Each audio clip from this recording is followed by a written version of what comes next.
अस्सलाम वालेकुम, मेरा नाम डॉक्टर अवैस अनवर है और हम रेड स्पॉट बायोलॉजी का टॉपिक 1B जो कि बायोलॉजिकल मॉलिक्यूल से रिलेटेड है वो डिस्कस कर रहे हैं। एक वीडियो में बना चुका हूँ, 20 क्वेश्चंस हम कर चुके हैं। Now let's talk about the 21st question. अच्छा, ये क्वेश्चन जो है ये पहले भी आ चुका है, ठीक है। वही क्वेश्चन है कि which type of bond maintains the alpha helix. ये सीधा स्ट्रक्चर है प्राइमरी और ये अल्फा हेलिक्स स्ट्रक्चर है जो सेकेंडरी है, और इसके अंदर जो बॉन्ड्स होते हैं वो हाइड्रोजन बॉन्ड्स होते हैं, ठीक है। बुक के अंदर बॉन्डिंग आपको मिल जाएगी, आयोनिक बॉन्ड्स भी इसके अंदर मौजूद होते हैं वैसे। नाउ क्वेश्चन नंबर 22 है कि the diagram shows part of a polysaccharide chain, यानी एक लंबी सी चेन है जिसके अंदर यहाँ भी और मॉलिक्यूल्स हैं। इन्होंने छोटा सा पार्ट दिखाया हुआ है। ये पूछ रहे हैं कि what type of bond is x. तो ये एक मोनोसैकेराइड है, ठीक है। सपोज कर लें ग्लूकोज और ये दूसरा ग्लूकोज है, तो दो ग्लूकोज के दरमियान ये जो बॉन्ड बना हुआ है इसके बारे में पूछ रहे हैं। कार्बोहाइड्रेट्स के दरमियान जो बॉन्ड बनता है वो बेसिकली कहलाता है ग्लाइकोसाइडिक बॉन्ड या ग्लाइकोसाइडिक लिंकेज, और ये जो बीच में पार्ट होता है जो इन दो को जोड़ता है वो बेसिकली ऑक्सीजन होता है। ये मैं दिखाऊंगा अभी किसी आगे अगर मॉलिक्यूल मुझे मिला, तो ये ग्लाइकोसाइडिक लिंकेज होती है जो कि ऑक्सीजन जो है बीच के अंदर ये मौजूद होता है यहाँ पे। Now this question is 1 centimeter cube of solution X is mixed with an equal volume of 5% sodium hydroxide solution in a test tube. When 2 drops of 1% copper sulfate solution is added, देखें दो बातें याद रख लें, hydroxide, sodium hydroxide और copper sulphate. जब इन्होंने ये डाला इसके अंदर सोल्यूशन के अंदर तो पर्पल कलर मिला। सवाल ये पूछ रहे हैं कि इस X के अंदर क्या था, यानी ये जो टेस्ट किया है ये किस चीज़ को डिटेक्ट करने के लिए है। तो ये जो टेस्ट किया है जिसके अंदर सोडियम हाइड्रोक्साइड डाला है और कॉपर सल्फेट डाला है, ये बायोरेट टेस्ट कहलाता है और ये प्रोटीन की डिटेक्शन के लिए इस्तेमाल होता है। अगर ब्लू जो है सोल्यूशन हो और वो टर्न हो जाए पर्पल के अंदर, तो इसका मतलब प्रोटीन्स जो है वो मौजूद हैं, तो प्रोटीन की प्रेजेंस को डिटेक्ट करता है। यह हमारे पास बायोरेट टेस्ट है। अगर ब्लू रहे तो इसका मतलब नेगेटिव है, इसका मतलब प्रोटीन्स नहीं है। और अगर कॉपर ऐड करने के ऊपर, सोडियम हाइड्रोक्साइड ऐड करने के ऊपर ये पॉजिटिव ये पर्पलिश हो जाए तो इसका मतलब ये पॉजिटिव बायोरेट टेस्ट है, इसका मतलब इसके अंदर प्रोटीन्स मौजूद हैं। Now question number 24, in which column are the statements correctly applied to cellulose and sucrose। ठीक है, SU का मतलब सुक्रोज है और CE का मतलब सेलुलोज है। टिक का मतलब जो है ये करेक्ट आंसर है और क्रॉस का मतलब है ये इनकरेक्ट है। तो हमने करेक्ट सीक्वेंस देखना है। 4 बातें पूछी गई हैं यहाँ। तो देखिए हम आसान सी बात की तरफ जाते हैं, ठीक है। तो सेकंड स्टेटमेंट देखें, इट इज़ अ पॉलीसैकेराइड। इन दोनों के बारे में पूछ रहे हैं। आपको पता है कि सेलुलोज तो पॉलीसैकेराइड होता है लेकिन सुक्रोज जो है वो पॉलीसैकेराइड नहीं होता। तो यहाँ पर अगर आप देखें तो सुक्रोज के अंदर पॉलीसैकेराइड दिया हुआ है, ठीक है। इसका मतलब ए आपका आंसर नहीं हो सकता। यहाँ पे सुक्रोज के ऊपर क्रॉस दिया हुआ है यानी ये पॉलीसैकेराइड नहीं है, और सेलुलोज पे दिया हुआ है करेक्ट। इसका मतलब हाँ ये आंसर हो सकता है हमारा। इधर आ जाए अगर तो इसमें भी ऐसे ही दिया हुआ है, इसके अंदर भी ऐसे ही दिया हुआ है, तो हमने ए को रूल आउट कर दिया। ए हमारा आंसर नहीं है, ठीक है। बी, सी या डी हो सकता है। दूसरा, अगर आप देखें ये वाली लाइन अगर आप पढ़ें तो it produce monosaccharide on complete hydrolysis. Obvious सी बात है। देखिए सुक्रोज जो है ये एक डाइसैकेराइड है। डाइसैकेराइड का मतलब इसके अंदर 2 यूनिट होंगे, एक ग्लूकोज होता है और एक फ्रक्टोज होता है। तो अगर मैं सुक्रोज को तोड़ूंगा तो मुझे ग्लूकोज भी मिलेगा और फ्रक्टोज भी मिलेगा, ये दोनों मोनोसैकेराइड है। तो ये भी टूटने पर ये देता है, और सेलुलोज को अगर मैं तोड़ूं तो मुझे बहुत सारे ग्लूकोज मिलते हैं, ये भी मोनोसैकेराइड देता है। तो ये दोनों स्टेटमेंट जो है ये करेक्ट है। ए तो हमारा गलत आंसर है। बी के अंदर दोनों सही दिए हुए हैं तो बी आपका हो सकता है। सी के अंदर दिया हुआ है कि सुक्रोज से मोनोसैकेराइड नहीं मिलेंगे, बिल्कुल गलत बात है, सुक्रोज से भी मिलेंगे। तो या तो आपका आंसर बी है या आपका आंसर डी है। Now let's talk about this glycosidic linkage. मैंने अभी पीछे बताया था कि कार्बोहाइड्रेट जब ज्वाइन होते हैं तो उनके दरमियान जो बॉन्ड बनता है वो ग्लाइकोसाइडिक बॉन्ड या ग्लाइकोसाइडिक लिंकेज कहलाता है। तो सुक्रोज भी कार्बोहाइड्रेट है, सेलुलोज भी कार्बोहाइड्रेट है, दोनों के अंदर ग्लाइकोसाइडिक लिंकेज बनेगी। तो ए और सी तो इनकरेक्ट हो चुके हैं। बी के अंदर अगर आप देखें तो ये कहते हैं कि सुक्रोज में तो ग्लाइकोसाइडिक होती है, सेलुलोज में नहीं होती, तो यहाँ पे गलत हो गया। अब एक ही आंसर बच गया, वो है डी। लास्ट पॉइंट क्या है, रिड्यूसिंग शुगर। रिड्यूसिंग शुगर क्या होती है, मैंने पिछली वीडियो के अंदर भी बताया था कि एक ऐसा कार्बोहाइड्रेट के जिसके अंदर फ्री एल्डिहाइड या फ्री कीटोन ग्रुप मौजूद है। एल्डिहाइड जो है वो ये वाला ग्रुप होता है C डबल बॉन्ड O के साथ H, और कीटोन जो है वो ये वाला ग्रुप होता है C है, इसके साथ डबल बॉन्ड O लगा हुआ है, इधर भी कार्बन इधर भी कार्बन। अगर ये फ्री हो, फ्री का मतलब ये रिएक्शन कर सकें, रिएक्शन में पार्टिसिपेट कर सकें, तो ऐसा कार्बोहाइड्रेट जिसके अंदर ये फ्री ग्रुप मौजूद हो ये कहलाता है रिड्यूसिंग शुगर, और ऐसा कार्बोहाइड्रेट जिसके अंदर ये फ्री ग्रुप्स ना हो, वो रिएक्शन में पार्टिसिपेट ना करे, वो कहलाता है नॉन रिड्यूसिंग शुगर। अब जितने भी मोनोसैकेराइड है आपके, ग्लूकोज है, फ्रक्टोज है, गैलेक्टोज है, ये रिड्यूसिंग शुगर्स होते हैं। डाइसैकेराइड के अंदर आपका माल्टोज और लैक्टोज ये रिड्यूसिंग शुगर होते हैं, सुक्रोज नहीं होता, पॉलीसैकेराइड्स भी रिड्यूसिंग नहीं होते, तो ये दोनों नॉन रिड्यूसिंग है। तो क्या ये रिड्यूसिंग शुगर है? बिल्कुल नहीं। इसमें भी कहा है बिल्कुल नहीं, इसमें भी कहा है बिल्कुल नहीं। So this is your correct option. ठीक है, ये सारी बातें सही हैं। Now which property of proteins enable them to act as pH buffer? पहली बात तो बफर क्या होता है? बफर एक ऐसा सब्सटेंस होता है, एक ऐसा केमिकल होता है जो पीएच में चेंज नहीं आने देता। अब ये पीएच क्या है भाई? तो पीएच कहते हैं पावर ऑफ हाइड्रोजन को। ठीक है, ये बात तो सबको पता होता है। आसान तरीके से क्या है, पीएच कहते हैं कि किसी भी सोल्यूशन के अंदर, किसी भी सब्सटेंस के अंदर हाइड्रोजन का नंबर कितना है, हाइड्रोजन आयन की तादाद कितनी है। और पीएच का जो रिलेशन होता है वो हाइड्रोजन आयन के साथ इन्वर्सली रिलेटेड होता है। यानी अगर मैं आपसे कहूं कि इस बीकर के अंदर जो सोल्यूशन है उसमें हाइड्रोजन है ज्यादा, तो इसका मतलब उसकी पीएच हो जाएगी कम। उल्टा रिलेशन है, अगर किसी सब्सटेंस में हाइड्रोजन ज्यादा होते जाएंगे तो पीएच कम होती जाएगी, और अगर किसी में अगर हाइड्रोजन कम होते जाएंगे तो पीएच बढ़ती जाएगी। अब पीएच का एक स्केल होता है 0 से लेकर 7, 7 से लेकर 14। तो 0 से लेकर 7 तक जो है ये एसिडिक पीएच होती है, 7 न्यूट्रल होता है, और 7 से 14 तक ये बेसिक पीएच होती है। ठीक है, तो अगर मैं कह रहा हूँ पीएच कम हो रही है, 7 से नीचे आप जा रहे हैं तो पीएच कम हो रही है, इसका मतलब इसमें हाइड्रोजन बढ़ते जाएंगे, हाइड्रोजन बढ़ाएंगे, एसिडिक एनवायरनमेंट होगा, पीएच कम होती जाएगी। 7 से ऊपर पीएच बढ़ रही है, इसका मतलब इसमें हाइड्रोजन कम होता जा रहा है। ठीक है, अब प्रोटीन्स जो है ना, अच्छा हाँ, ऐसा सब्सटेंस जो इस पीएच में चेंज ना आने दे वो कहलाता है बफर। ठीक है, बफर एक ऐसा सब्सटेंस, वाटर भी बिहेव करता है एज अ बफर, प्रोटीन्स भी बिहेव करती हैं एज अ बफर। बफर के लिए देखें, बफर कैसे रोकेगा पीएच में चेंज आने से? पीएच में चेंज कैसे आएगा? हाइड्रोजन का नंबर कम या ज़्यादा होने की वजह से। ठीक है, तो अगर मैं इस बीकर के अंदर बाहर से हाइड्रोजन ऐड करना शुरू कर दूं तो आपके ख्याल में क्या होगा? जब हाइड्रोजन ऐड करेंगे, जब हाइड्रोजन का नंबर बढ़ेगा तो पीएच क्या होगी? पीएच कम होगी, यानी इसकी पीएच में चेंज आएगा, ये एसिडिक की तरफ जाने लगेगा। तो अगर इसके अंदर प्रोटीन मौजूद हो ना तो वो इसके अंदर चेंज आने नहीं देगी। सिमिलरली अगर मैं OH ऐड करूँ, OH ऐड करूं तो ये OH जाके अंदर के जो हाइड्रोजन है उनके साथ मिल जाएगा और वाटर बन जाएगा। ठीक है, जब हाइड्रोजन अंदर के कम हो जाएंगे, जब हाइड्रोजन कम हो जाते हैं तो पीएच बढ़ती है, तो ये बेसिक की तरफ जाने लगेगा। तो पीएच में चेंज इनकी एडिशन की वजह से आ सकता है, तो वो सब्सटेंस या वो मॉलिक्यूल जो पीएच में चेंज को आने से रोके वो कहलाता है बफर। तो प्रोटीन्स जो है वो बिहेव करती हैं एज अ बफर। इन्होंने पूछा है प्रोटीन में वो क्या चीज़ है जो कि उन्हें बफर के तौर पर बिहेव करने की एबिलिटी प्रोवाइड करती है, तो वो प्रोटीन के अंदर मौजूद अमाइनो एसिड के अंदर ये 2 ग्रुप्स मौजूद होते हैं। आपने अमाइनो एसिड का स्ट्रक्चर देखा है, कार्बन होता है, एक तरफ अमाइनो ग्रुप होता है, एक तरफ कार्बोक्सिलिक ग्रुप होता है, एक तरफ हाइड्रोजन और एक तरफ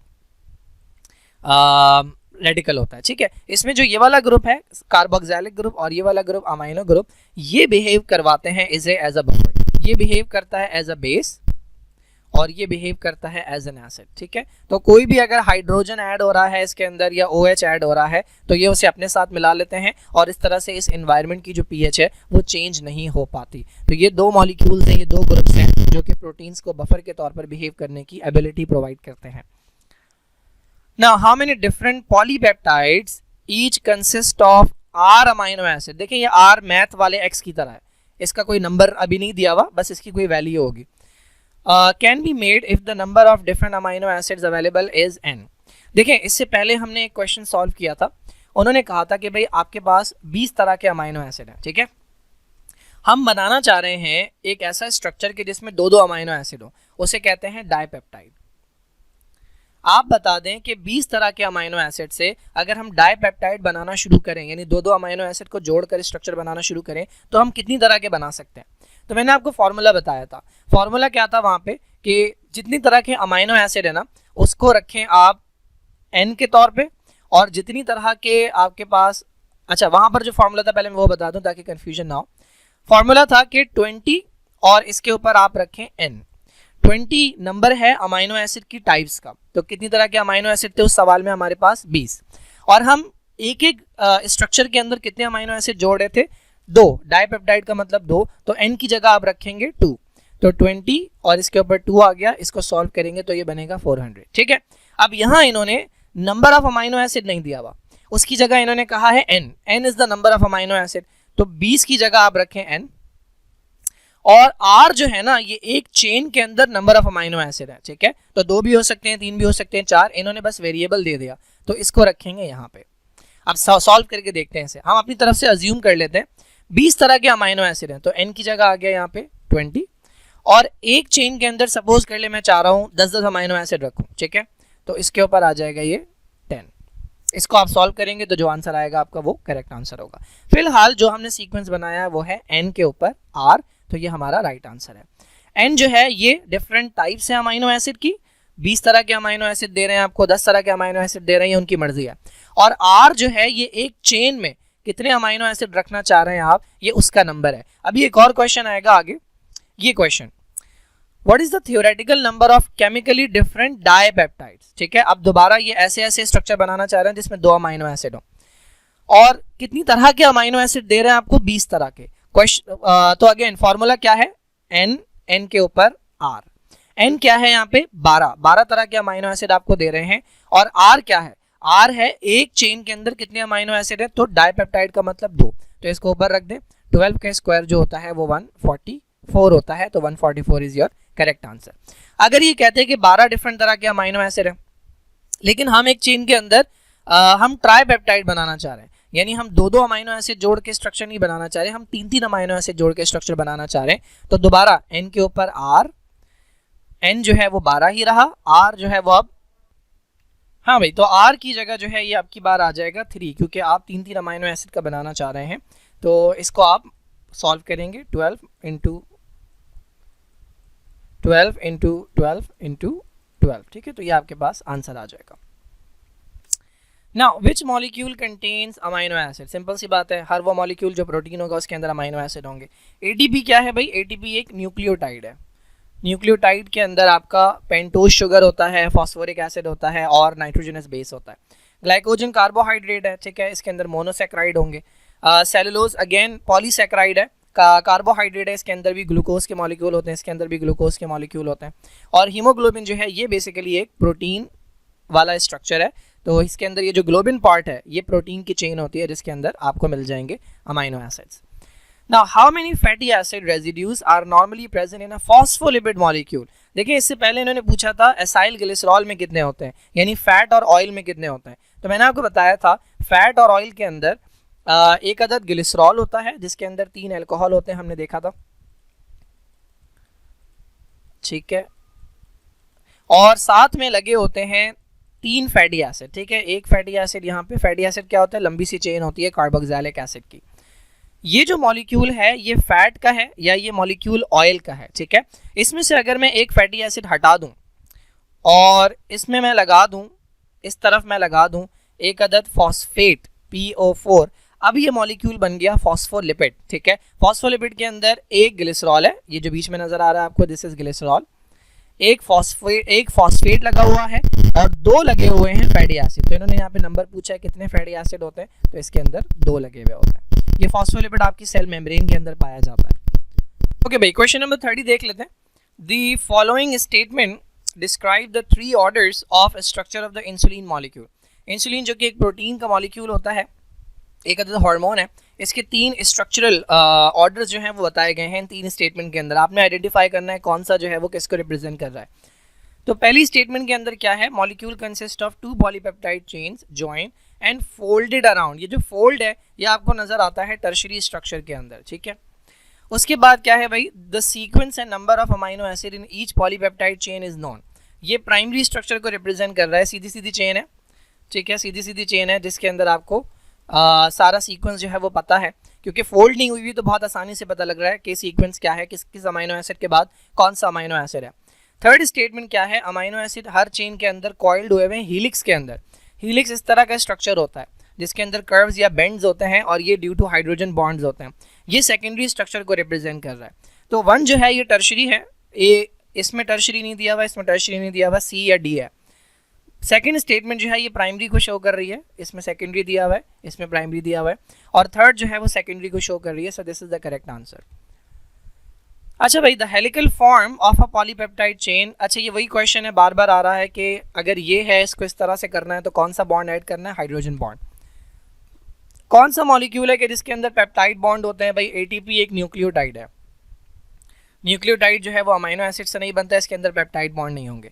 DNA अगेन न्यूक्लिक एसिड है जो कि बनता है न्यूक्लियोटाइड से। DNA के अंदर बहुत सारे न्यूक्लियोटाइड्स होते हैं, 2 तरह के बॉन्ड्स होते हैं इसके अंदर, एक हाइड्रोजन और एक इसके अंदर बॉन्ड होता है अलग तरह का जिसे कहते हैं phosphodiester bond. Maltose एक कार्बोहाइड्रेट है, इसके अंदर ग्लाइकोसाइडिक बॉन्ड होता है, ग्लाइकोसाइडिक लिंकेज। कोलेजन जो है ये बेसिकली प्रोटीन है, अमाइनो एसिड से बनती है और कोलेजन पाई जाती है हमारी बॉडी के अंदर, बोन्स में, कार्टिलेज के अंदर और बॉडी के डिफरेंट पार्ट्स में। Now which of the following is a polysaccharide present in human muscle. तो पहली बात तो कार्बोहाइड्रेट होना चाहिए, दूसरी बात इंसानों के मसल के अंदर होना चाहिए। तो इनमें से ये कार्बोहाइड्रेट नहीं है। मायोग्लोबिन, अगेन ये एक प्रोटीन वाला स्ट्रक्चर है हीमोग्लोबिन की तरह का, ठीक है। अगेन ये कोलेजन अभी बता चुका हूं मैं, ये भी कार्बोहाइड्रेट नहीं है। तो आपके पास ये दो बच गए जो कार्बोहाइड्रेट है। एक तो इससे पता लग रहा है OSE से, अमाइलोज, OSE जो है ये कार्बोहाइड्रेट के लिए इस्तेमाल होता है। तो ए आंसर है या फिर सी आंसर है, लेकिन उन्हें दूसरा जो पॉइंट दिया है वो ये है कि इंसानों के अंदर होना चाहिए। ये दोनों जो हैं ये पॉलीसैकेराइड हैं, दोनों जो हैं ये स्टोर्ड फूड है, खाना जमा करने वाली फॉर्म है, ठीक है। अमाइलोज जो है ये स्टार्च की फॉर्म है। स्ट्रेट चेन स्टार्च जो होता है, स्ट्रेट चेन, ये जो ग्लूकोज के मॉलिक्यूल जब स्ट्रेट जुड़ जाते हैं तो ये अमाइलोज बनाता है। तो ये प्लांट्स के अंदर पाया जाता है, एनिमल्स में नहीं होता, जबकि ग्लाइकोजन एनिमल्स के अंदर या इंसानों के अंदर मसल्स में और लिवर के अंदर जमा होता है। अच्छा भाई, a student was asked to identify the 2 compounds in each 3 test tube. तो ये 3 टेस्ट ट्यूब हैं X, Y, Z और इनके अंदर कोई 2-2 चीज़ें हैं, वो 2-2 चीज़ें यहाँ दी हुई हैं। कैसे आइडेंटिफाई करना है भाई? टेस्ट के ज़रिए। तो पहला टेस्ट कौन सा है? उसमें आपने डाला सोडियम हाइड्रोक्साइड और कॉपर। कौन सा टेस्ट है ये बायोरेट टेस्ट है। बायोरेट टेस्ट किस चीज़ को डिटेक्ट करता है? प्रोटीन को। कैसे पता लगता है भाई? अगर पर्पल हो गया तो प्रोटीन है, अगर पर्पल नहीं हुआ तो इसका मतलब प्रोटीन नहीं है, ब्लू रहा। तो यहाँ पर हो गया पर्पल, इसका मतलब X के अंदर प्रोटीन मौजूद है, ठीक है, और इसके अंदर प्रोटीन मौजूद नहीं है, ठीक है जी। अच्छा, अब आ जाए बेनेडिक्ट सोल्यूशन की तरफ। इसी टेस्ट ट्यूब के अंदर जब बेनेडिक्ट सोल्यूशन डाला जाएगा, यानी इसी मटेरियल के अंदर जब बेनेडिक्ट सोल्यूशन जो डाला जाता है या बेनेडिक्ट रिएजेंट जो डाला जाता है वो बेसिकली रिड्यूसिंग शुगर्स को पता करने के लिए डाला जाता है, कार्बोहाइड्रेट्स के अंदर रिड्यूसिंग शुगर्स का मालूम करने के लिए। अगर ब्लू रहा इसका मतलब रिड्यूसिंग शुगर नहीं है, अगर ब्रिक रेड हो गया इसका मतलब रिड्यूसिंग शुगर मौजूद है, ठीक है, रिड्यूसिंग शुगर। आयोडाइन जो है, पोटेशियम आयोडाइड जो है, जब ऐड किया जाता है और अगर कलर जो है वो ब्लू ब्लैक हो रहा है, इसका मतलब इसके अंदर मौजूद है स्टार्च जो कि एक कार्बोहाइड्रेट होता है। और अगर ये ब्राउन ही रहे तो इसका मतलब स्टार्च मौजूद नहीं है, ठीक है। तो अब देख लेते हैं क्या कंक्लूजन मिल रहा है आपको। एक्स की बात हो रही है, एक्स के अंदर एग वाइट मौजूद है, इसके अंदर एल्बुमिन होगा, एल्बुमिन एक प्रोटीन है, बिल्कुल सही है, क्योंकि इसका कलर क्या हो गया था? पर्पल हो गया था, इसके अंदर प्रोटीन मौजूद है, यहां तक की बात सही है। बेनेडिक्ट सोल्यूशन जब डाला था तो ब्रिक रेड हो गया, ब्रिक रेड होने का मतलब इसमें क्या है? Reducing sugar. सुक्रोज जो है ना ये नॉन रिड्यूसिंग होता है, सुक्रोज रिड्यूसिंग नहीं होता, यानी सुक्रोज अगर होता है इसके अंदर तो ये कलर ब्रिक रेड नहीं होता बल्कि ब्लू रहता, तो ये स्टेटमेंट इनकरेक्ट हो गई, ठीक है जी। अब आ जाए दूसरे के ऊपर। माल्टोज मौजूद है, कैसे पता लगा? क्योंकि बेनेडिक्ट रिएजेंट जब डाला था तो ब्रिक रेड हो गया, तो इसका मतलब रिड्यूसिंग शुगर है। माल्टोज एक डाइसैकेराइड है लेकिन ये रिड्यूसिंग होता है, तो यहां तक की बात तो सही है। यहां पर क्या है भाई? ब्लू ब्लैक हुआ है, वाई जो जेड की बात हो रही है, जेड जो है, अच्छा नहीं, जेड की बात कर रहे हैं। तो जेड के अंदर देखें अगर, तो बेनेडिक्ट सोल्यूशन जब डाला था तो ब्लू रहा, इसका मतलब इसमें रिड्यूसिंग शुगर मौजूद नहीं है, जबकि माल्टोज एक रिड्यूसिंग शुगर है, तो ये इनकरेक्ट हो गया यहीं पर। स्टार्च की अगर हम बात करें तो ये वाली स्टेटमेंट सही है कि इसके अंदर स्टार्च है, क्योंकि जब आयोडाइन डाला तो ब्लू ब्लैक हो गया, लेकिन चूंकि माल्टोज इसके अंदर नहीं है, क्योंकि माल्टोज होता तो ब्रिक रेड कलर आता, लेकिन जेड में आपको ब्लू कलर मिल रहा है। सी के अंदर अगर आप देखें तो एक्स की बात हो रही है, क्या इसमें माल्टोज मौजूद है? यस, क्योंकि माल्टोज एक रिड्यूसिंग शुगर है और आपको ब्रिक रेड कलर मिल रहा है। क्या इसमें सुक्रोज मौजूद है ट्यूब एक्स के अंदर? सुक्रोज इसके अंदर मौजूद नहीं है, क्योंकि सुक्रोज होता तो आपको ब्रिक रेड कलर नहीं मिलता, ठीक है जी। तो ये भी इनकरेक्ट स्टेटमेंट है। लास्ट अगर आप देखें वाई की बात हो रही है, तो वाई के अंदर क्या हुआ? जब आपने कार्बोहाइड्रेट ऐड किया, बेनेडिक्ट सोल्यूशन ऐड किया तो ब्लू रहा। ब्लू रहने का मतलब इसमें नॉन रिड्यूसिंग शुगर है। नॉन रिड्यूसिंग शुगर कौन सा होता है? सुक्रोज होता है, बिल्कुल सही है। और जब आपने पोटेशियम आयोडाइड ऐड किया तो ब्लू ब्लैक हो गया, इसका मतलब इसमें स्टार्च मौजूद है, तो ये करेक्ट स्टेटमेंट है, ठीक है जी। Now the diagram shows two molecule, ये कार्बोहाइड्रेट हैं, ये दोनों मोनोसैकेराइड्स हैं, ठीक है। पूछा क्या है इन्होंने, what is form when a large number of these molecules are condense. ये कह रहा है भाई कि ये जो दो मॉलिक्यूल्स हैं यहाँ पे, अगर इस तरह के मैं बहुत सारे मॉलिक्यूल्स जोड़ दूं, इसी तरह के बहुत सारे, तो इनमें से कौन सा मॉलिक्यूल बनेगा। तो सबसे पहले तो आपको आइडेंटिफाई करना होगा कि ये है कौन सा मॉलिक्यूल। तो देखिए इस स्ट्रक्चर को पहचानने के लिए ना आप थोड़ा सा ऑप्शन के ऊपर गौर करें। इनमें से एक ऑप्शन है प्रोटीन। प्रोटीन बनता है किससे, अमाइनो एसिड से। आपने 12 अमाइनो एसिड का स्ट्रक्चर देखा है, वो ऐसा नहीं होता, ठीक है। तो इसका मतलब ये अमाइनो एसिड नहीं है, ठीक है जी। तो ये इससे प्रोटीन बिल्कुल भी नहीं बनेगी। फॉस्फोलिपिड हमने देखा था, फॉस्फोलिपिड बनता है ग्लिसरॉल से। एक ग्लिसरॉल होता है, एक फॉस्फेट होता है, और एक होता है क्या चीज़, फैटी एसिड, ठीक है, फैटी एसिड। तो इन तीनों से मिलकर बनता है फॉस्फोलिपिड। जबकि यहाँ पर जो मॉलिक्यूल नजर आ रहे हैं वो दोनों मॉलिक्यूल सेम है। अगर ये तीन मॉलिक्यूल अलग अलग दिखाते तो मैं सोच सकता था कि फॉस्फोलिपिड बन सकता है, लेकिन यहाँ पर जो मॉलिक्यूल है उनसे ये नहीं बन सकता। अब बच गए ये दो, अमाइलोज, कहाँ चला गया, अमाइलोज, इसके अंदर भी OSE लगा हुआ है, और सेलुलोज, इसके अंदर भी OSE लगा हुआ है। ये दोनों कार्बोहाइड्रेट हैं, इसका मतलब ये भी कार्बोहाइड्रेट है, ठीक है जी।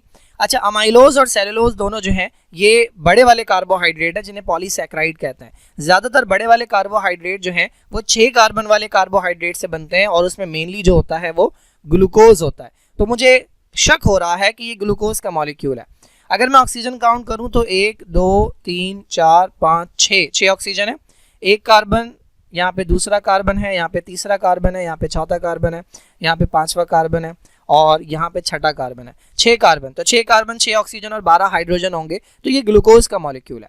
देखिए अब इतना जानना काफ़ी नहीं है, हमें ग्लूकोज की टाइप भी मालूम करनी है। तो मैं आपको 2 टाइप्स दिखाता हूँ ग्लूकोज की। अच्छा भाई, तो ये अगर आप देखें हाँ, तो ये हमारे पास ग्लूकोज का स्ट्रक्चर है सीधा चेन वाला, ठीक है, और ये ग्लूकोज का स्ट्रक्चर है साइक्लिकल। अब इसके अंदर ये वाला जो ग्लूकोज है ये अल्फा ग्लूकोज कहा गया है, और ये वाला ग्लूकोज जो है ये बीटा ग्लूकोज कहा गया है, ठीक है। आपको दोनों देखने में एक जैसे लग रहे हैं, लेकिन एक छोटा सा डिफरेंस है। कैसे देखते हैं, ये अगर आप देखें तो ये मौजूद है ऑक्सीजन, ठीक है, यहाँ पर भी ये मौजूद है ऑक्सीजन। ऑक्सीजन के राइट साइड से, ठीक है, मेरे राइट से, मतलब आप भी जो स्क्रीन को देख रहे हैं तो ये आपका राइट होगा, ठीक है, और ये आपका लेफ्ट होगा। हम स्क्रीन की बात नहीं कर रहे हैं, हम अपने राइट की बात कर रहे हैं। तो राइट साइड के ऊपर जो कार्बन होता है वो पहला कार्बन होता है। इधर भी अगर आप देखें तो राइट साइड के ऊपर जो कार्बन होता है वो पहला कार्बन होता है। इस कार्बन के ऊपर जो हाइड्रोजन और OH लगा है इसको देखें, इसमें OH डाउन साइड पर है, डाउनवर्ड है, ये अल्फा कॉन्फ़िगरेशन कहलाती है, ये अल्फा फॉर्म कहलाती है ग्लूकोज की। और बीटा के अंदर अगर आप देखें तो OH जो है ये अपवर्ड है। तो ये डिफरेंस होता है अल्फा और बीटा का। अब अगर आप इस डायग्राम के अंदर देखें तो ये ऑक्सीजन है और ये ऑक्सीजन है। ऑक्सीजन के बाद पहला कार्बन ये है, इसमें जो OH है वो डाउन साइड पे है, इसका मतलब ये भी अल्फा ग्लूकोज है और ये भी अल्फा ग्लूकोज है, ठीक है। अब ग्लूकोज के मिलने से अमाइलोज भी बनता है और ग्लूकोज के मिलने से सेलुलोज भी बनता है। फर्क ये है कि जब अल्फा ग्लूकोज मिलते हैं तो उससे जो बनता है बड़ा स्ट्रक्चर वो अमाइलोज बनता है। तो अमाइलोज के अंदर जितने भी ग्लूकोज होते हैं वो अल्फा ग्लूकोज होते हैं, ठीक है, यानी जिनका OH जो है वो डाउन साइड पे होता है। और सेलुलोज अगर बनाना है तो अल्फा ग्लूकोज से नहीं बनता, सेलुलोज के लिए बीटा ग्लूकोज चाहिए होता है जिसका OH जो है वो अपवर्ड होता है। तो ये एक छोटा सा डिफरेंस है जिसकी बेसिस के ऊपर ये क्वेश्चन दिया गया है। अच्छा भाई, नेक्स्ट देख लेते हैं, at which level of protein structure do hydrophobic interactions occur. अच्छा भाई, अब ये हाइड्रोफोबिक इंटरेक्शंस क्या हैं, तो प्रोटीन्स के अंदर भी कुछ एरियाज ऐसे होते हैं, कुछ मॉलिक्यूल्स ऐसे होते हैं जो पोलर होते हैं, चार्ज होते हैं, और कुछ ऐसे होते हैं जो नॉन पोलर होते हैं। तो जब ये प्रोटीन वाटर के अंदर जाती है, जब इसके अंदर फोल्डिंग होती है तो कुछ फोल्डिंग इस तरह से होती है कि जो नॉन पोलर पार्टिकल्स होते हैं, ठीक है, या जो वाटर हीटिंग पार्टिकल्स होते हैं वो अंदर की तरफ चले जाते हैं, और जो वाटर लविंग होते हैं या पोलर जो होते हैं वो बाहर की तरफ आ जाते हैं। तो ये उन प्रोटीन्स के अंदर देखा जाता है जिनके अंदर फोल्डिंग्स होती हैं। तो प्राइमरी और सेकेंडरी स्ट्रक्चर के अंदर कोई फोल्डिंग नहीं होती। टर्शियरी एंड क्वाटर्नरी स्ट्रक्चर्स वो होते हैं कि जिसके अंदर आपको फोल्डिंग्स नज़र आती हैं।